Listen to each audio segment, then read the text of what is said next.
Assalamualaikum warahmatullahi wabarakatuh. Apa kabar pemirsa Banten TV? Senang sekali saya Lili Kurwatunima bisa menjumpai Anda dalam program Dialog Khusus bersama DPRD Provinsi Banten. Tentu hari ini sangat menarik sekali pemirsa karena tema yang akan kita angkat seputar menakar dampak penyetaraan jabatan terhadap struktural di daerah. Seperti yang kita ketahui pemirsa, tepat pada pelantikan Presiden Republik Indonesia pada tahun 2019 lalu, salah satu agenda prioritasnya adalah penyederhanaan birokrasi.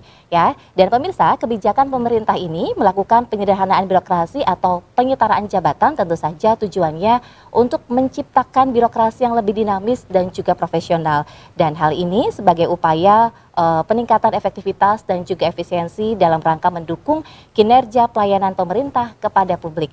Namun, proses penyederhanaan birokrasi ini diprediksi akan membawa dampak khususnya dalam implementasinya terhadap pemerintah di daerah. Seperti apa dampak penyetaraan dari jabatan ini di struktural pemerintah daerah? Tentu saja di studio sudah hadir narasumber, kita sapa langsung saja dari Komisi 1 DPRD Provinsi Banten, Bapak Ahmad Jajuli Abdillah. Assalamualaikum Pak Jajuli. Waalaikumsalam warahmatullahi wabarakatuh. Apa kabar Pak? Alhamdulillah baik. Alhamdulillah baik ya. Dan pemirsa, sebenarnya hari ini juga kita mengundang BKD Provinsi Banten ya Pak ya. BKD tapi berhalangan hadir, jadi hanya Bapak saja. Tentu ditemani dengan para audiens dari kalangan akademisi dan juga mahasiswa ya. Selamat datang semuanya. Baik, Bapak, mungkin sebelum kita berbicara lebih jauh tentang dari dampak penyetaraan jabatan ini, mungkin pemirsa juga ingin lebih tahu tentang dalam birokrasi sendiri kan ada beberapa jabatan, misalnya kan jabatan struktural, kemudian jabatan fungsional dan juga jabatan pimpinan tinggi. Nah, mungkin Bapak menjelaskan terlebih dahulu yang dimaksud jabatan-jabatan tadi itu apa dan kewenangannya seperti apa sih sebenarnya?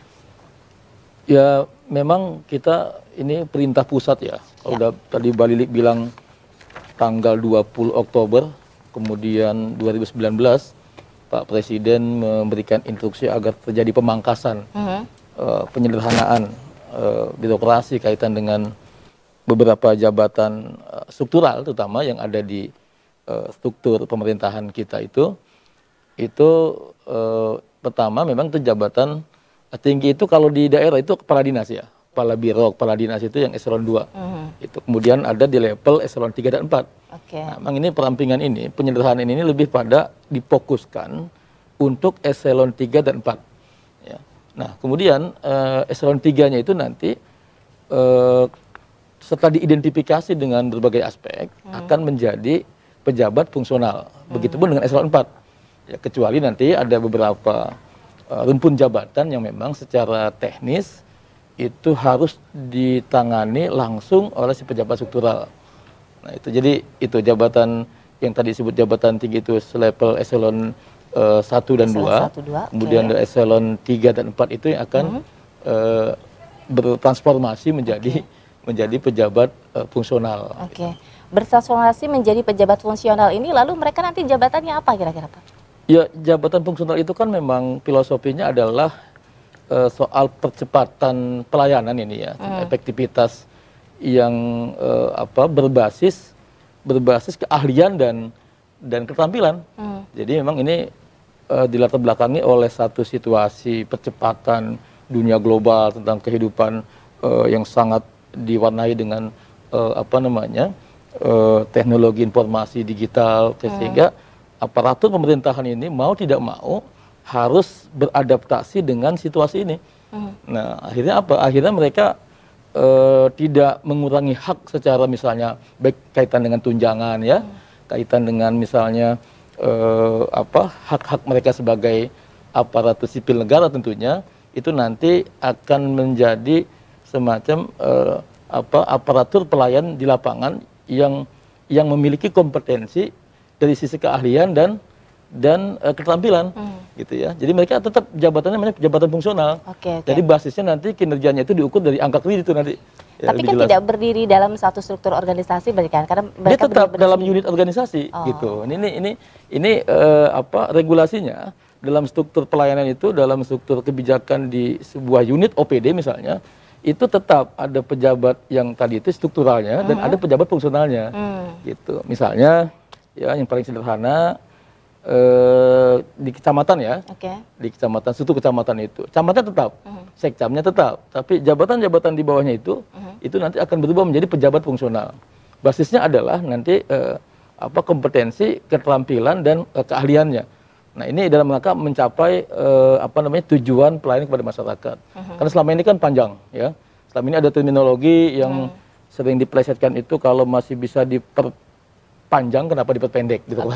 Kalau masih bisa diperlama, kenapa dipercepat, gitu ya. Ini nah, ini kita ingin rubah paradigma itu, sehingga nanti tetap mereka itu pejabat fungsional namanya. Jadi tetap pejabat. Gitu.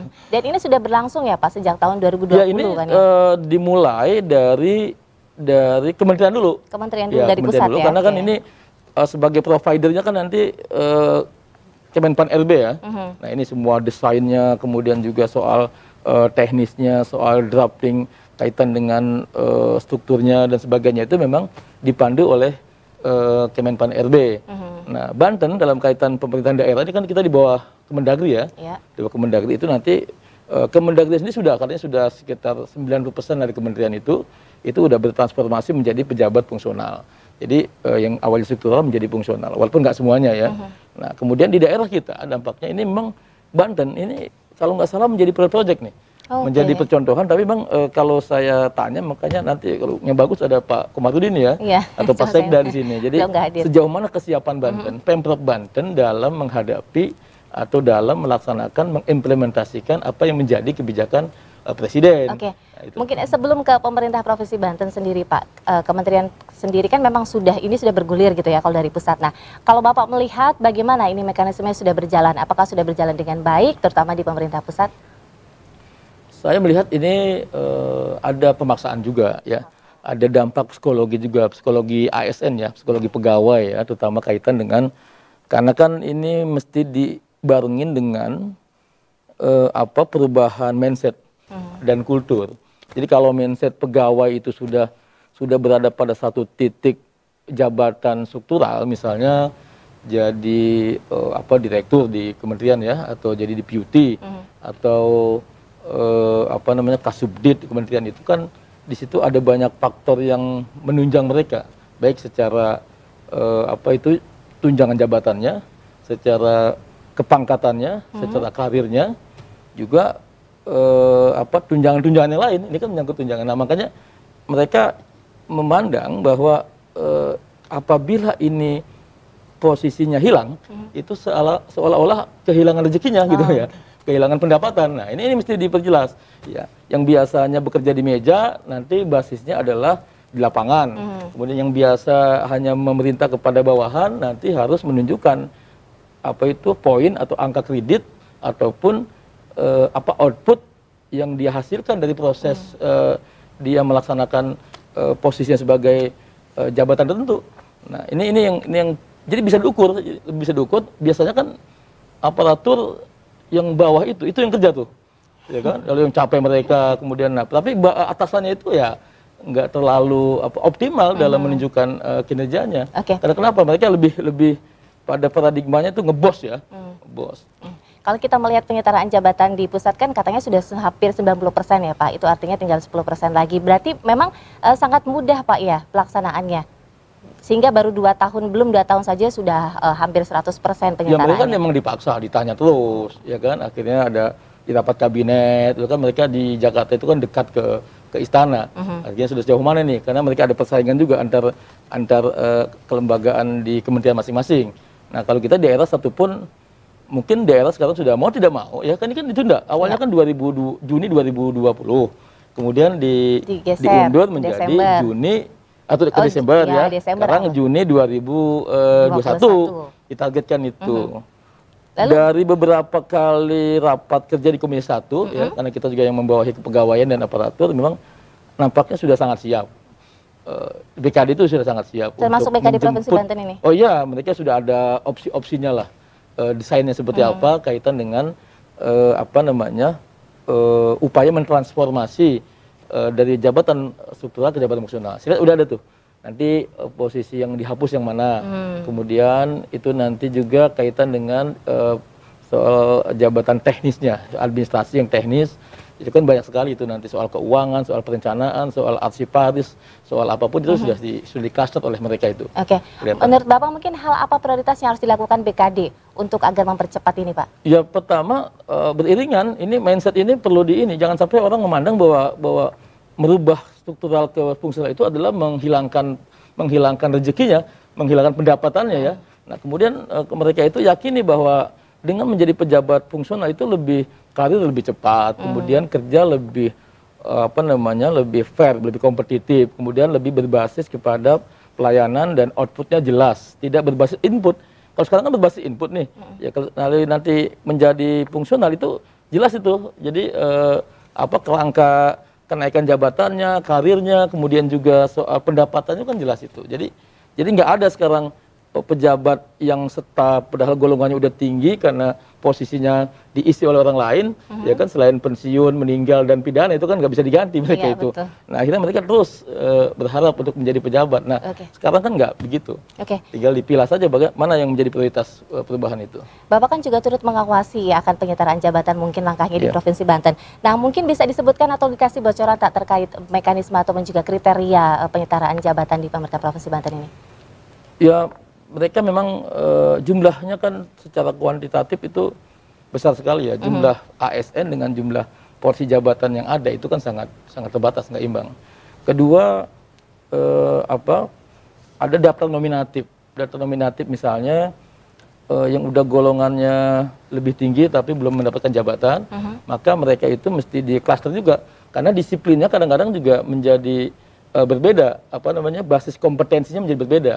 Karena fungsional ini kan berbasisnya dua, Mbak. Basisnya itu keahlian dan keterampilan. Gitu ya. Jadi banyak orang yang sudah menjabat di posisi struktural tapi nggak memiliki keahlian. Nah, banyak juga yang tidak mendapatkan jabatan apa-apa selama ini struktural tapi dia memiliki keterampilan. Gitu kan. Nah ini bagaimana jangan sampai nanti kerangka yang dibuat itu tidak mengakomodasi disiplin ataupun kompetensi SDM yang ada. Ya, makanya perlu ada pemetaan.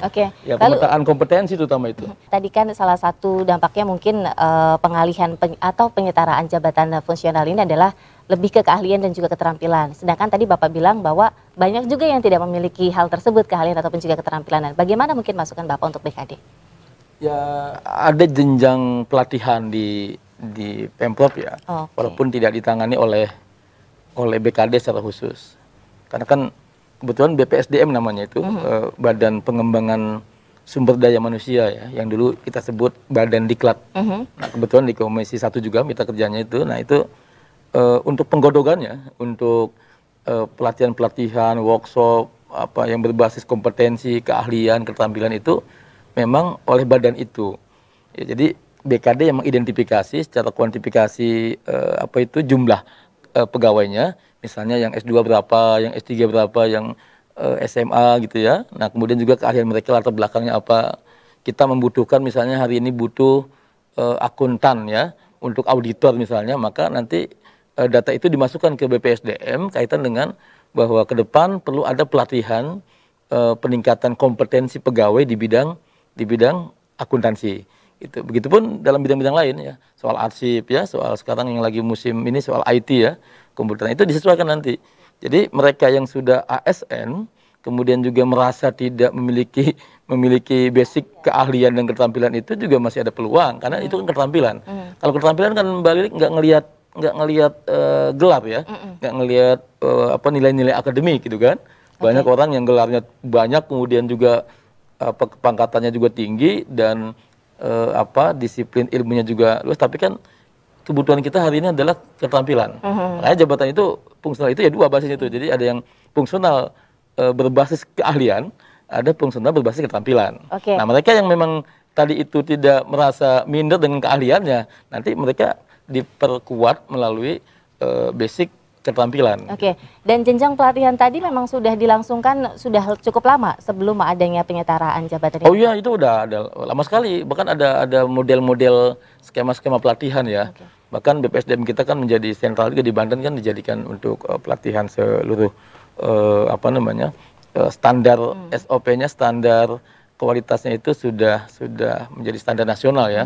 Sudah bisa. Jadi hampir tiap hari ini ada pelatihan. Sekarang kan lagi musim COVID begini, biasanya agak menggunakan pola Webinar, Zoom ya, webinar ya, daring gitu. Nah, ini terus pelatihan terus Nah, nanti yang diproduksi dari situ. Jadi saya juga mengkritisi kaitan dengan pelatihan-pelatihan itu. Itu kan pakai biaya besar. Kemudian juga mengorbankan waktu. Pejabat yang harusnya melayani masyarakat, ikutan diklat sekian bulan itu kan juga mengorbankan waktu pelayanan kepada masyarakat. Nah, makanya itu disesuaikan dengan kebutuhan. Bukan keinginan ya.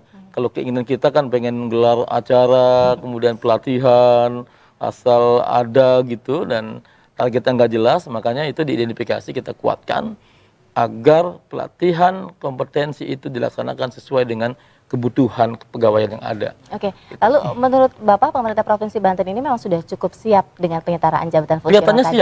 Kelihatannya siap, dan memang kalau hasil diskusi dengan kita gitu, apalagi Sekda sekarang ini kan Pak Al-Mutabar, Dr. Al-Mutabar itu kan Ketua Umum Widya Iswara se-Indonesia.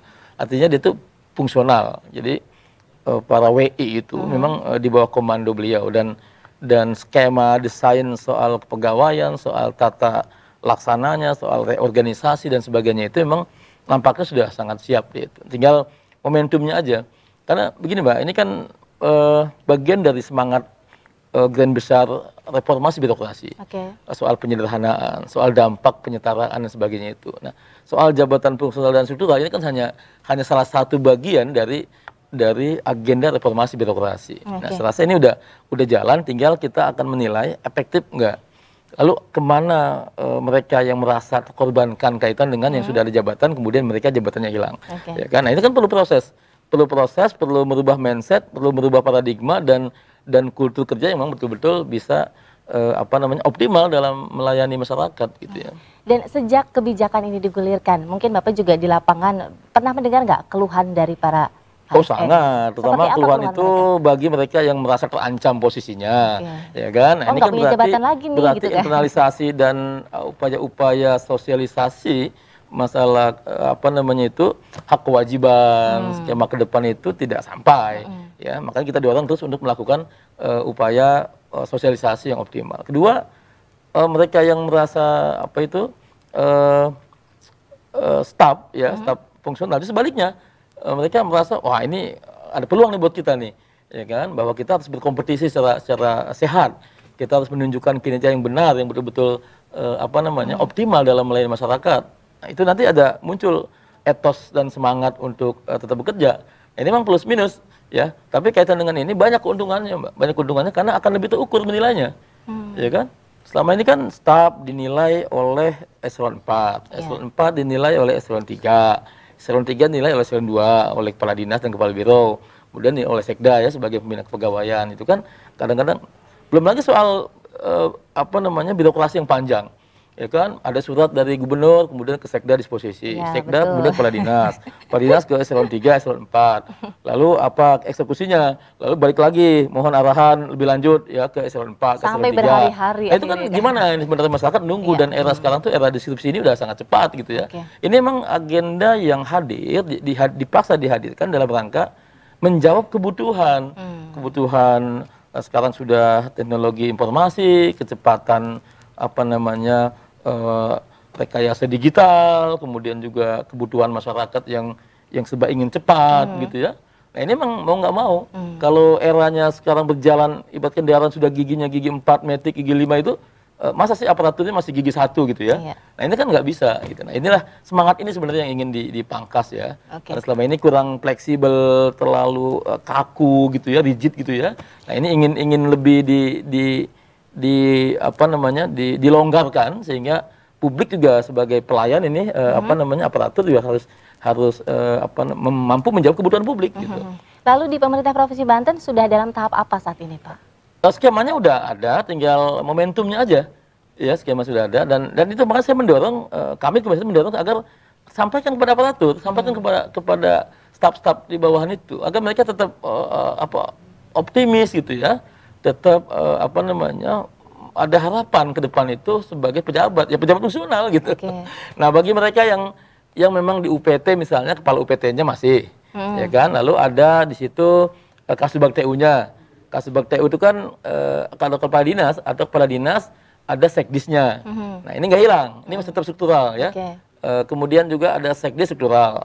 Kemudian di bawah sekdes itu kan ada kasubag umum dan kepegawaian, ya kan? Nah, itu mungkin struktural. Nah, ini karakternya struktural. Nah, tapi ada di situ yang misalnya kasubag keuangan. Ini keuangan kan banyak pejabat yang fungsional.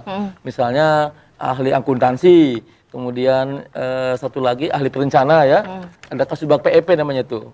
Perencana, evaluasi dan pelaporan ya. Nah, itu nanti banyak sekali SDM yang apa namanya mampu, terampil dan ahli di bidang perencana, ya kan? Nah itu nanti kasih-kasihnya juga dihapuskan gitu ya. Walaupun nanti sudah dilakukan penyetaraan, tapi penilaian juga tetap berlangsung ya Pak? Ada, makanya itu kan ada angka itu, angka ya kalau kita angka kredit ya, ada bobot ya. Itu nanti outputnya jelas, misalnya untuk pejabat fungsional apa itu muda ya. Kalau eselon 3 kan itu madya ya, madya. Kemudian kalau di atasnya kan jabatan tinggi. Nah, eselon 4 itu kan muda. Lalu yang eselon 5, kalau ada eselon 5 itu pratama gitu ya. Seperti kasubag-kasubag TU di sekolah itu kan juga struktural. Nah, itu nanti kalau mereka memang ditetapkan tetap sebagai pejabat struktural gitu ya, maka nanti bawahan-bawahannya ada tuh yang fungsional tuh. Kemudian di kecamatan misalnya itu sekcamnya itu struktural. Tapi kasih-kasihnya itu menjadi fungsional, pejabat fungsional. Gitu ya. Kenapa? Karena begini, jadi publik ini karena kan tidak bisa ego sektoral nih. Struktur pemerintahan itu kan melayani publik, dan publik itu kan beragam, majemuk ya. Nah, artinya ada publik, ya ada TNI, tentara, orang biasa, ya kan, ibu-ibu, kemudian juga pejabat, karir, itu kan publik. Nah, nggak bisa diskriminasi untuk apa? Ketika publik butuh pelayanan, maka butuh legitimasi misalnya soal KTP, soal akte kelahiran, soal apa itu kan mesti ada legitimasi. Nah, yang melegitimasi itu adalah pejabat struktural. Makanya camat nggak bisa hilang, lurah nggak bisa hilang gitu ya. Karena mesti tanda tangan dia nanti di sana kan. Nah, itu karena kedua karena kewilayahan ya, camat lurah karena kewilayahan. Tapi ada juga kepala dinas, dukcapil, kepala dinas yang lain itu kan memang tidak hilang sebagai pejabat strukturalnya gitu ya. Nah, itu memang untuk mendekatkan pelayanan sehingga di bawahnya itu tidak dalam posisi yang apa itu kalau dalam istilah struktur itu strukturnya padat tapi fungsinya miskin gitu ya, miskin fungsi, padat struktur gitu ya. Nah, kita ingin agak ramping gitu tapi padat fungsi gitu kan. Jadi sekarang kan kita evaluasi itu memang nggak begitu efektif ya, sementara supply input manusianya SDM-nya banyak gitu, apalagi ada tenaga di luar AS itu, ada tenaga apa namanya honorer ya, honorer, kemudian juga itu nanti soal penempatan, soal anggarannya, gajinya, soal kesejahteraannya seperti apa gitu kan. Nah, kalau Banten masih bagus ini, tukinnya agak tinggi nih. Ya kan banyak yang iri juga Provinsi Banten. Hanya kalah dengan DKI dia. Tadi kan Bapak bilang Banten ini salah satunya jadi pilot project. Ya. Nah, bagaimana agar ini berhasil nih di pemerintah Provinsi Banten? Ya lagi-lagi saya ulang itu, jadi kesiapan psikologi dulu nih. Jadi ada kalau soal puas nggak puas itu kan soal mental, soal psikologi, soal spiritual. Karena kan jabatan juga kan nggak selamanya ya, nggak selamanya. Lalu orang akan pensiun, akan meninggalkan. Nah, kemudian tujuannya apa sih dapat jabatan itu? Kan amanah. Amanahnya apa sih? Kan melayani publik, melayani masyarakat, kan gitu. Nah, maka bagi mereka yang memang fungsional atau staf yang nggak pernah dapat jabatan, bukan berarti mereka nggak mendapatkan amanah, ya kan? Mereka tetap nanti difungsikan. Nah, nanti tinggal fungsi-fungsinya itu diidentifikasi oleh BKD ya, oleh biro organisasi itu dengan capaian-capaian, misalnya kalau untuk pejabat fungsional berbasis keahlian ini nanti produknya sebulan dapat buku misalnya, dapat kajian-kajiannya harus ada itu. Ya, jadi harus ada fisiknya. Nah, setelah ada fisiknya berarti dinilai nih kemudian produk perda ataupun naskah akademik ataupun dia diperintah untuk melakukan semacam peningkatan kompetensi, pelatihan-pelatihan kepada instansi terkait, kemudian juga berapa kali dia jadi narasumber misalnya, kemudian juga dia nanti memproduk sebuah pemikiran yang ditulis diseminasi dalam bentuk gagasan, nota dinas, segala macam itu nanti bentuknya itu, ya kan? Jadi kalau sekarang kan nggak keukur nih. Kalau nanti akan terukur. Ya kan selama sebulan ini Anda apa? Mana ininya? Nanti ada poin tuh. Ada poin sehingga nanti mereka yang bisa jadi mereka yang hari ini pejabat eselon 3 misalnya menjadi fungsional madya, kemudian juga nanti bawahannya itu akan melewati dia, bisa jadi. Karena mungkin poinnya lebih banyak dia, lebih banyak bawahannya ini gitu. Sulit nggak sih kira-kira penyetaraan jabatan fungsional ini terutama di pemerintahan Provinsi Banten, dan targetnya mungkin kapan ini bisa berlangsung cepat 100% gitu?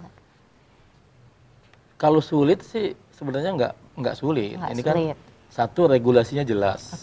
Dua, arahan perintah instruksinya juga jelas. Dari pusat nggak bisa dan nggak boleh membangkang dari perintah pusat, apalagi langsung Presiden Jokowi kan yang menyampaikan ya di saat habis pelantikan. Di awal pemerintahan Pak Jokowi itu kan dulu ada istilah program untuk merubah manipulasi fungsi. Nah, sekarang beliau ingin pemangkasan, periode kedua ingin pemangkasan karena didasari oleh birokrasi yang kaku, yang rigid gitu ya, yang panjang, ingin dirubah menjadi lebih fleksibel ya, lebih longgar dan pendek begitu. Nah, jadi kalau udah perintah begitu tinggal dilanjutkan saja di tiap daerah. Karena daerah ini kan sebenarnya kan di bawah Kementerian Dalam Negeri ya. Jadi koordinasinya itu juga nanti usulan-usulan yang menetapkan skema pejabatan-jabatan itu kan ya tetap Menpan, tapi rekomendasi dari Menteri Dalam Negeri. Nah, itu apakah berbeda daerah lain dengan satu daerah dengan daerah itu bisa berbeda, gitu, bisa berbeda. Nah, itu nanti Menpan RB yang menentukan. Jadi baik karakteristik, kemudian peta kompetensi, kemudian daftar nominatif pegawai yang dimiliki oleh Badan Kepegawaian di Provinsi Banten ini adalah modal awal untuk melakukan penempatan yang dilihat secara keahlian dan keterampilan gitu. Nah, itu kan BKD punya tuh pemetaannya itu. Nah, dari situ tinggal persoalan kemudian adalah ini kan soal psikologi ya, soal imbas psikologi. Kalau Mbak Lilik tadi tema kita kali ini adalah menakar dampak. Wah, itu kan dampaknya ada dampak psikologi. Dampak psikologi itu yang tadi banyak hal kita sampaikan ya, kita bahas.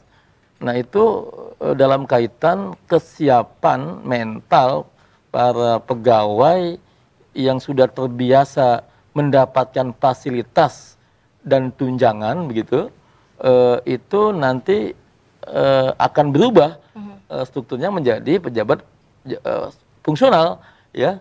Ya, memang tidak akan seperti sebelumnya gitu ya, perubahan itu. Nah itu juga membuka kelonggaran ruang buat pegawai yang lain. Jadi ini memang akan terjadi semacam pastabikul khairat ya. Jadi berlomba-lomba dalam kebaikan. Jadi mereka mencari poin gitu ya, ataupun secara sehat menunjukkan kinerjanya yang terukur gitu kan. Publik juga nanti akan melihat. Jadi nanti poin si A ya kan berapa, poin si B berapa, kenapa yang poinnya kecil kok dipromosikan misalnya. Jenjang itu kan seperti otomatis tuh nanti akan ketahuan gitu ya. Jadi makanya ini peluangnya sangat terbuka. Belum lagi kalau di fungsional itu kalau tidak salah nih ya, dalam Undang-Undang nomor 5 tahun 2017 soal aparatur sipil negara itu kan kalau kenaikan karir itu kepangkatan maksud saya itu kalau di struktural kan 4 tahun sekali. 4 tahun sekali. Ya. Kalau di struktural ya, mentok ketika dia golongan 3D belum ada jabatan, maka dia akan terus stagnan di 3D. Nah, kecuali dia ada celah kuliah lagi S2 gitu, dan kemudian dia akan naik jadi 4A gitu. Nah, kalau di fungsional itu kan 2 tahun sekali. 2 tahun sekali, malah nanti akan ada poin-poin lain kan, dengan dilihat dari berbagai aspek nilai kreditnya gitu, nilai kredit yang mereka hadirkan di unit itu ya. Jadi pertanyaannya kalau ada jadi jabatan fungsional ini ada dinasnya nggak? Ada unitnya ada, kerangkanya tuh ada ya. Kerangkanya ada. Dan sekarang pun sebenarnya udah ada, sudah ada yang misalnya di Bapeda itu kepala badan Bapeda gitu ya. Ya. Kemudian sebelah kanan itu ada sekretaris badan. Nah sebelah kiri biasanya itu ada kolom itu jabatan pejabat fungsional. Misalnya analisis kebijakan, kemudian analisis kebijakan, kemudian perencana itu ada. Itu udah ada fungsional itu. Atau yang banyak tuh di BPSDM ya, kepala BPSDM-nya struktural. Ya kan, nah kemudian juga sekdisnya struktural, ke bawahnya masih struktural. Nah itu sudah ada jabatan fungsional. Siapa dia? Itu Widya Iswara, pengajar-pengajarnya itu fungsional. Nah begitupun di BKD, mungkin BKD itu ada kaban struktural, di sebelah kanannya itu struktural ke bawah, dari sekretaris badan sampai kasubag sampai kasih itu. Nah sebelah kirinya itu ada kolom itu biasanya itu memang kebanyakan kosong itu. Itu jabatan fungsional gitu ya. Bisa jadi ada analisis sumber daya manusia gitu ya. Nah itu akan ada standarnya nanti penilaian itu. Lalu bagaimana di pemerintah Provinsi Banten, targetnya kira-kira kapan nih Pak? Ya, lama nggak? Ya targetnya mengikuti target nasional. Juni tahun ini? Juni tahun ini kan. Berarti kan sekarang Juni dong? Saya melihat memang mereka siap ketika saya tanya, siap dan sangat siap. Bahkan kepala badan kepegawaian itu menyatakan yang paling siap katanya itu ya. Secara skema opsi-opsi dan sebagainya. Cuman masalahnya kesiapan struktur yang ada di BKD, kesiapan secara konseptual ini apakah bisa diikuti dengan kesiapan mental, ya kan, para pegawainya, ya kan, apakah bisa diikuti oleh kesiapan psikologi dari aparatur yang memang selama ini berada pada jabatan struktural gitu kan. Nah ini yang menjadi bagian dari persoalan kita yang terus harus disosialisasi kepada seluruh aparatur. Karena mau nggak mau ini terjadi gitu loh. Ini berarti sudah tahap akhir, artinya Bapak mungkin sudah melihat hampir 100% begitu? Untuk yang mana? Di pemerintah Provinsi Banten. Jadi prakteknya memang belum sama sekali kan. Belum. Kalau ininya sudah siap sekali, kalau yang saya lihat ya dari hasil diskusi dengan BKD itu memang sudah sangat siap. Bahkan ada beberapa bahan juga yang sedang disiapkan terkait dengan konsep reorganisasi OPD ya, dinas-dinas akan dirampingkan gitu ya. Nah ini juga kan belum nyampe ke kita. Kalau sebelumnya kan di biro itu di bawah Sekda itu ada 9 biro, kemudian dirampingkan, direorganisasi melalui pergub ya. Itu tanpa dewan, memang itu kalau pergub tanpa harus ada persetujuan dewan, itu menjadi 7. Nah kemarin ada persoalan muncul ketika ada perampingan itu, maka ada beberapa pejabat yang non job kan, yang artinya dengan strukturnya hilang, maka dia hilanglah jabatan dia.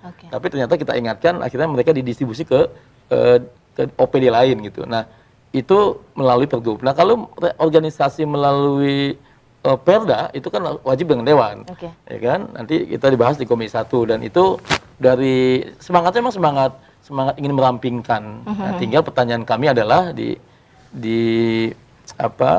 rapat-rapat di komisi itu, sudah siapkah perampingan, bagaimana dengan manusia yang sudah perbajabatan di situ, bagaimana dengan orang yang sudah terbiasa dapat tunjangan lalu tunjangannya hilang misalnya, walaupun dalam undang-undang ASN itu kan jabatan hilang itu ketika terjadi reorganisasi, selain dia inkrah kena pidana dan dia pensiun ya dan meninggal, itu dia hilang jabatannya, berhenti sebagai pejabat ketika memang strukturnya berubah menjadi ramping ya, ramping itu hilang jabatannya. Pak Jajuli tadi menyebutkan dampak ataupun juga imbas yang paling besar adalah dampak psikologis, Pak. Bapak melihat seberapa besarnya sih Pak sampai tadi dibilang dampak yang paling besar, dan bagaimana mengatasinya? Memang sangat besar. Kita kan banyak berinteraksi dengan pegawai ya, ya mereka ekspektasinya tinggi untuk mendapatkan jabatan struktural. Ya kan? Di tengah situasi dan kondisi ekspektasi yang tinggi itu, kemudian ada kebijakan fungsional, artinya perubahan mentransformasi dari struktural ke fungsional, itu juga akhirnya seolah-olah menghambat atau memotong obsesi dan ekspektasi mereka. Kedua, kesiapan psikologi terkait dengan posisi jabatan itu adalah kehormatan. Jadi seolah-olah kalau ada pejabat itu dihormati, ada status sosial di mata publik. Tahu-tahu mereka nanti akan berubah menjadi jabatan fungsional, lalu mereka merasa nanti pendapatannya berkurang dan sebagainya. Itu memang nanti status sosialnya juga turun begitu ya Pak. Walaupun kan Wapres bilang bahwa jangan mengurangi penghasilan gitu ya. Jangan mengurangi pendapatan. Berarti gitu. pendapatan itu memang tetap ya Pak ya? Ya sebenarnya ada aturannya, ada PP-nya nanti. Kalau dalam manajemen ASN-nya kan di PP nomor 17 tahun 2020 soal manajemen ASN. Jadi ASN itu kan kalau boleh saya tambahkan itu kan kalau organisasi di dunia Mbak, di Indonesia ini itu organisasi paling hebat di bawah tentara ya, di bawah militer ya, karena memang semuanya diatur. Seragamnya patuh, ngabsen bareng, apel bareng, Indonesia Raya bareng, kemudian bahkan juga banyak orang yang sangat berminat jumlahnya sekali di banyak ASN. dan diminati ya, antri orang. Betul. Ya, belakangan ada yang pengen mundur, banyak banget yang antri pengen gantiin itu. Jabat. Nah, jadi memang ASN ini rigid banget, demokratik, rapi, dan segala aturan pakaiannya diatur, sepatunya diatur, kondisi dia sehat juga diatur, sakit pun diatur gitu ya. Bahkan Semua anak istrinya pun diatur gitu ya. Nah itu memang jadi obsesi banyak orang ya, makanya ini terkait dengan anggaran yang dikeluarkan untuk mereka itu ya harus diimbangi dengan pelayanan, dengan kinerja. Nah, menjadi pejabat fungsional adalah jawaban hari ini dalam rangka menunjukkan kinerja yang betul-betul dirasakan dan bermanfaat untuk masyarakat gitu. Baik, Pak, kita kasih kesempatan buat teman-teman kita yang sudah hadir untuk bertanya. Baik, silakan yang ingin bertanya, Kang. Silakan sebutkan namanya. Dari mana? Cek. Ya, langsung sudah. Baik, bismillahirrahmanirrahim. Assalamualaikum warahmatullahi wabarakatuh. Sebelumnya mohon izin Pak, perkenalkan nama saya Dede Hidayat dari Badan Eksekutif Mahasiswa Universitas Banten Jaya. Tadi sih sedikit menarik Pak ya, perihal birokrasi. Tadi yang dijelaskan tadi, ketika ada surat dari gubernur atau apa gitu ya. Nah itu birokrasi yang tadi itu harus ke apa sih namanya? Birokrasinya panjang gitu. Sedangkan tadi publik yang dikatakan Bapak tadi jelaskan menunggu gitu. Nah, apakah untuk birokrasi itu udah memang aturan tetap atau bisa dipangkas atau bisa diperbaiki gitu? Karena kita berbicara masyarakat ya atau berbicara publik gitu. Nah, itu sih satu. Mohon ditanggapi. Dan yang kedua, perihal usia. Apakah batasan usia pensiun dapat berubah atau seperti apa gitu, Pak? Baik, terima kasih. Assalamualaikum warahmatullahi wabarakatuh. Waalaikumsalam warahmatullahi wabarakatuh. Terima kasih Kang Dedi. Kemudian satu lagi mungkin? Langsung boleh.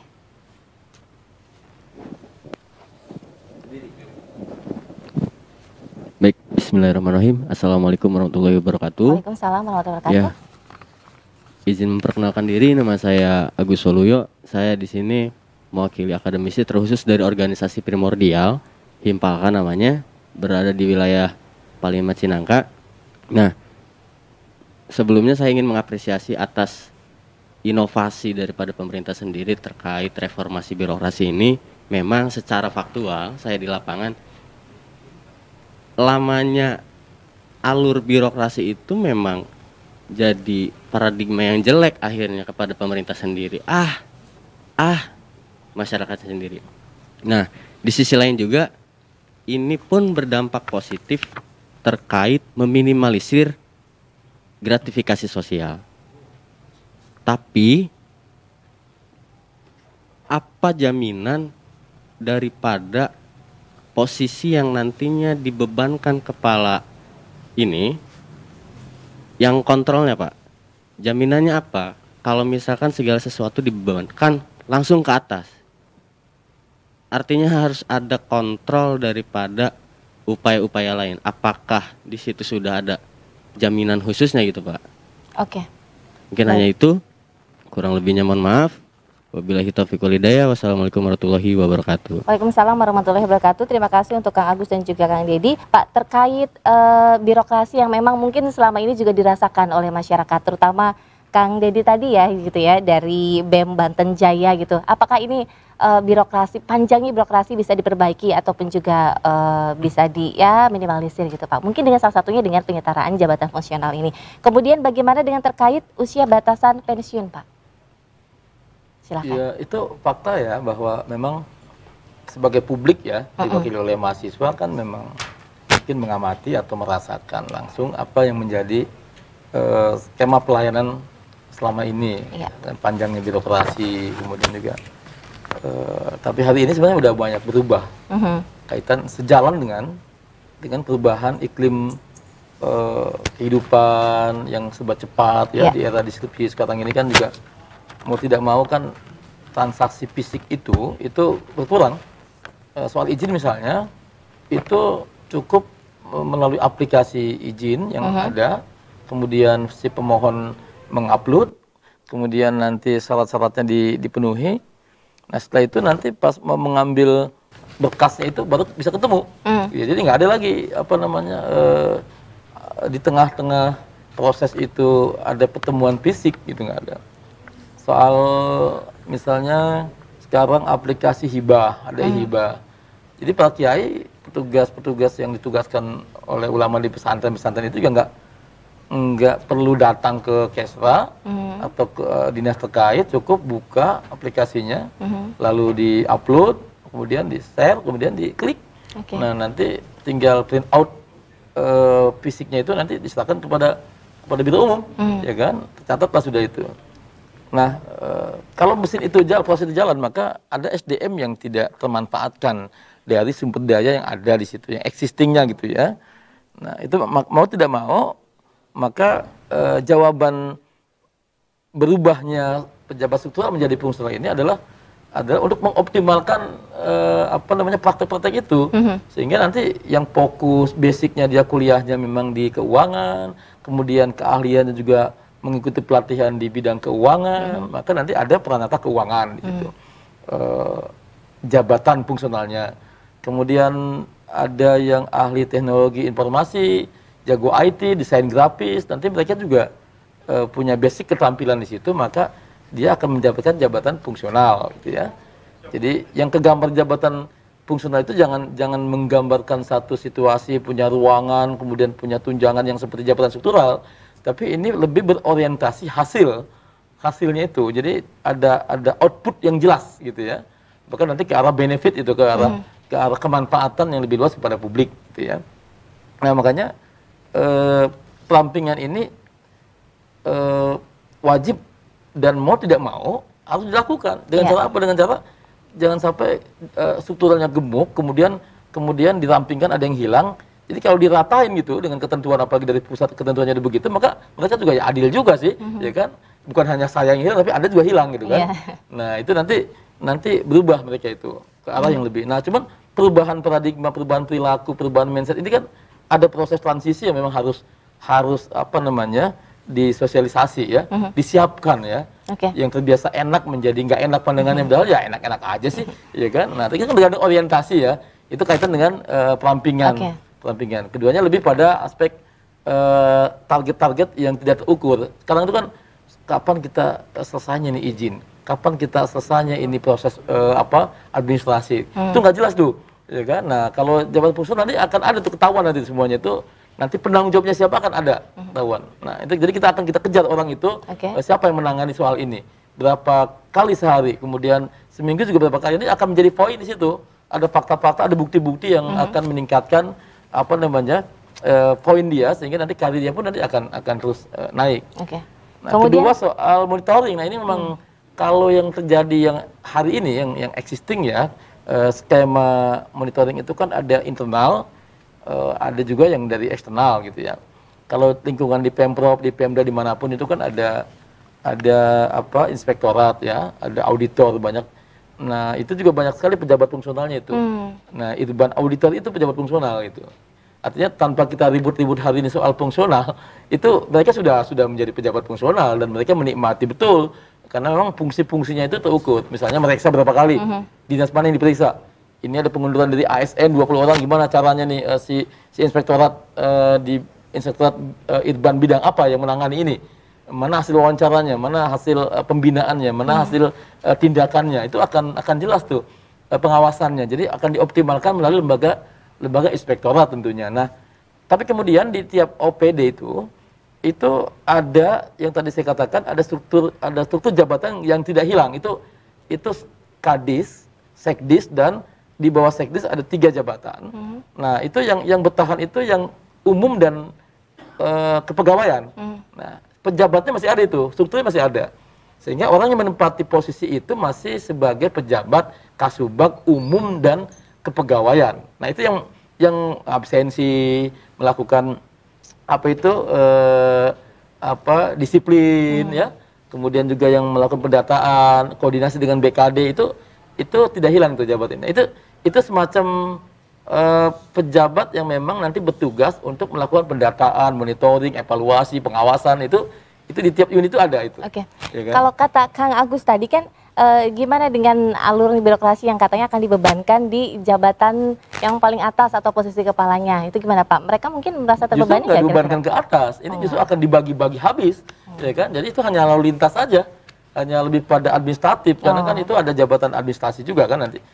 Setelah jabatan fungsional itu kan ada jabatan fungsional tertentu juga ada itu, nanti kan disebar itu, ada arsiparis, soal arsip pendataan, ada akuntan, ya, auditor, kemudian ada perencana, ada ahli IT, ahli desain grafis, ya kan selama ini kan coba kita yang ngirim surat siapa, yang ngetik siapa, kemudian juga yang melakukan analisa siapa, ya, kemudian juga nanti yang honornya tinggi siapa, yang itu kan nggak terukur kalau itu, makanya itu rutinitas proses yang memang buat publik itu sebenarnya sangat lambat dan ternyata bukan hanya oleh publik, oleh presiden sekalipun menilai itu sehingga menginstruksikan agar ini nggak bisa lama-lama begini nih. Harus ada perubahan. Ini harus ada perubahan. Dengan cara apa? Dengan cara memang akhirnya perubahan mentransformasi jabatan struktural menjadi jabatan fungsional, walaupun dengan syarat dan ketentuan yang memang diatur oleh dan disesuaikan dengan karakteristik wilayah masing-masing, kelembagaan masing-masing. Tadi dari Kang Deddy belum dijawab Pak yang terkait batas usia pensiun. Yang tadinya kan pejabat fungsional itu memang dulu kan 60 ya, 58 tahun kalau administrasi. Jabatan fungsional ini kalau nggak salah ya, saya belum detail soal ketentuan Menpan RB-nya ya. Nah itu pokoknya 1 tahun sebelum dia pensiun ya, itu masih punya hak untuk menjadi pejabat fungsional, gitu. Jadi memang ini agak panjang. Itulah keunggulannya, kebaikannya, nilai baiknya itu katanya 1 panjang pensiunnya, 2 cepat naik pangkatnya, 3 keukur kinerjanya, 4 ada rasa keadilannya, gitu ya. Nah itu memang menjadi satu motivasi dan untuk membangun satu suasana lingkungan di unit itu ya, menjadi lebih kompetitif, dan buat publik tentu anggaran yang diperoleh, gaji yang didapat oleh aparatur itu nanti ada manfaatnya buat publik. Karena kenapa? Karena memang kinerjanya menjadi ukur gitu. Oke Pak, kita jelang akhir nih Pak, segmen terakhir tentu saja saya minta closing statement dari Bapak. Kalau belum datang. Iya, sayang sekali ya. Tapi tidak apa-apa, insya Allah Bapak sudah mewakili beliau gitu ya. Baik, silakan closing statement mungkin Pak untuk pemirsa di rumah. Ya, closing statement ya. Jabatan itu kan ya amanah ya, bisa amanah katanya juga hak katanya ya. Nah, ini antara hak dan amanah gitu ya.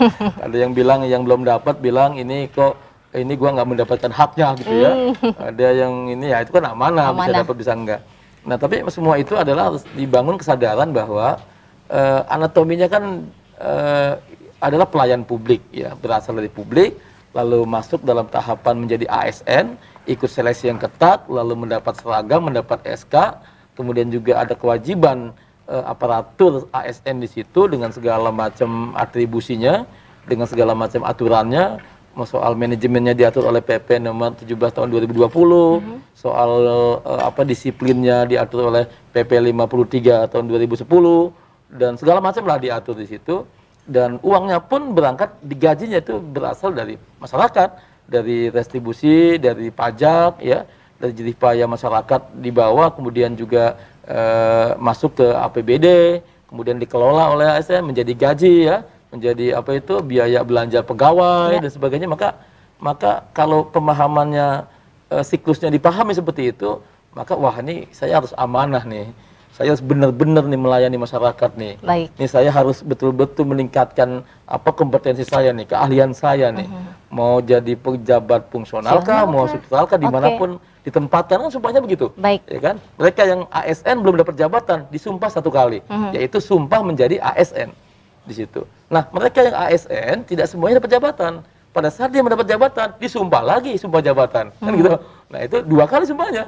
Gitu. Nah, makanya sumpah itu kan tidak hanya mengikat secara sosiologis, tapi juga secara spiritual ya, secara teologis maksud saya, bahwa sumpah itu wajib dilaksanakan untuk kepentingan masyarakat, juga komitmen terhadap Allah Subhanahu wa taala kan gitu. Oke, baik. Terima kasih Bapak sudah hadir di Studio 1 Banten TV. Mudah-mudahan tentu saja ini juga memberikan wawasan terhadap pemirsa di rumah terkait dampak dari penyetaraan jabatan fungsional terhadap struktural di daerah. Seperti yang Pak Jujuli tadi bilang, semua jabatan adalah amanah. Begitu kan Pak ya? Dan tentu saja kebijakan dari pemerintah ini insya Allah kita harapkan akan memberikan dampak yang baik untuk kita semua. Demikian pemirsa, dialog khusus bersama DPRD Provinsi Banten. Terima kasih banyak.